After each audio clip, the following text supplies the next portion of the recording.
السلام علیکم ورحمۃ اللہ وبرکاتہ جی مکتبہ میں بول رہی ہوں مسز افتخار ڈی ایچ 2 سے، جن کا نکاح آپ نے گولف کلب میں کروایا تھا اپریل میں، جو باہر سے آئی تھیں خاتون سعودی عرب سے، تو میں ان کی سمدن پاکستان سے ہی بات کر رہی ہوں مسز افتخار۔ تو ایسا تھا کہ ایک شرعی مسئلہ شریعت کی روح سے پوچھنا تھا کہ کیا یہ پاسبل ہے کہ ڈی ایچ اے کے اندر اصل میں یہ رواج ہو گیا ہے، اس لیے پوچھ رہی ہوں کہ اس کا کوئی حرج تو نہیں دینی نقطہ نظر سے۔ رواج یہ ہو گیا ہے کہ نکاح تو 1 to 1 فیملی گھروں میں ہی کر لیتے ہیں، اور اس کے بعد پھر 1 to 1 فیملی ایک میرج ہال میں پھر کمبائن اکٹھا فنکشن کرتے ہیں، اسی میں ہی رخصتی ہوتی ہے، تو اسی میں ہی ولیمہ بھی شامل ہوتا ہے۔ تو آدھا بل جو ہے وہ لڑکے والے دے لیتے ہیں اور آدھا بل جو ہے لڑکی والے دے لیتے ہیں، تو الگ الگ رخصتی کا فنکشن اور الگ الگ ولیمے کا فنکشن نہیں ہوتا بلکہ ایک ہی دن دونوں فنکشن جو ہے نا اکٹھے ہو جاتے ہیں، اور دونوں فریقین جو ہے وہ آدھا آدھا بل دے دیتے ہیں۔ تو یہ آپ سے مسئلہ پوچھنا تھا کہ کیا ایسا دینی نقطہ نظر سے پاسبل ہے، گنجائش ہے، جائز ہے، یا کہ بدعت میں ہی آئے گا یہ؟ جی وعلیکم السلام ورحمۃ اللہ۔ جی ایسا کر سکتے ہیں، اس میں کوئی حرج نہیں ہے۔ اس کی وجہ یہ ہے کہ ولیمہ کا جو کامل سنت طریقہ جس پر سب فقہا کا اتفاق ہے، اور صحابہ تابعین سے لے کر ہمیشہ امت نے زیادہ تر اسی طریقے کو اختیار کیا ہے، اور وہ سب سے مثالی طریقہ ہے کہ ولیمہ میاں بیوی کے خلوت کے بعد ہو، شب زفاف کے بعد ہو۔ تو یہ تو ہے، لیکن یہ چونکہ سنت عمل ہے، فرض واجب نہیں ہے، اور دوسرا خود اس میں یہ فقہی بحث شروع سے ہی فقہا میں ہوئی ہے صحابہ تابعین کے وقت سے، کہ یہ سنت شب زفاف سے پہلے بھی ادا ہو جاتی ہے، ولیمہ کریں یا ولیمہ اگر نکاح کے بعد کریں، تو اس میں خود یہ جواز کی رائے ہے اکثر فقہا کی کہ ولیمہ کا گو کامل سنت طریقہ تو یہی ہے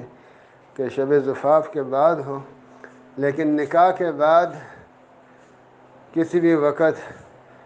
اگر ولیمہ کر لیا جائے تو ولیمہ تب بھی ادا ہو جاتا ہے، وہ بدعت نہیں ہوتا، نہ ہی وہ ناجائز یا مکروہ ہوتا ہے، وہ ولیمہ ہی ہوتا ہے،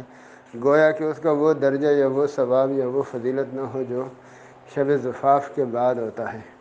تو اس کا مطلب یہ ہے کہ ایک سنت عمل میں بھی کیٹیگریاں ہو سکتی ہیں نا، اور ایسی بے شمار مثالیں ہیں شریعت میں، ایک بہت اعلیٰ درجہ ہے، ایک اس سے کم اعلیٰ درجہ ہے، ایک اس سے کم اعلیٰ درجہ۔ تو یہ ہمارے دین کا حسن ہے کہ اس میں لوگوں کے حالات مختلف ہوتے ہیں، صورتحال مختلف ہوتی ہے، کئی مجبوری مصلحتیں ہوتی ہیں، تو اس میں تاکہ ہر فرد کو سہولت ہو اور اپنے دین پر چلنے میں اسے تنگی پیش نہ آئے، تو کسی مصلحت کی وجہ سے، جیسے آج کل مہنگائی بھی ہے اور بہت سے مسائل ہیں،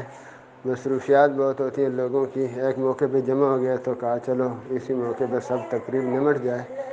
تو ایسا کرنے میں انشاءاللہ کوئی حرج نہیں ہوگا، اس میں کوئی فکر مند نہیں ہونا چاہیے۔ اور باقی ایک بات یہ بھی ہے کہ ولیمے کا تو شرعاً کوئی لمبا چوڑا اہتمام کرنا، بہت سے لوگوں کو مدعو کرنا، اکٹھا کرنا، یہ تو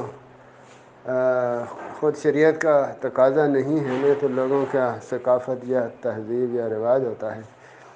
تو اس طرح جس طرح آپ نے پوچھا ہے اس طرح ولیمہ ہو جائے، اور بعد میں اگر مزید چاہتے ہیں کہ سنت کا وہ لیول بھی حاصل کر لیں جو تواتر اور تعامل سے ہمیشہ چلا آ رہا ہے، تو چند احباب کو شب زفاف کے بعد اس اگلے دن،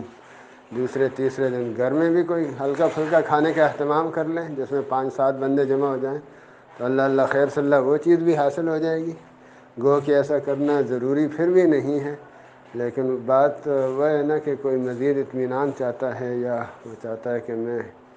اس طریقے کو بھی حاصل کر لوں، اس سعادت کو حاصل کر لوں، وہ پھر ایسا بھی کر سکتا ہے۔ تو بہرحال آج کل کے جیسے اجتماعی زندگی کے تقاضے اور حالات ہیں نا،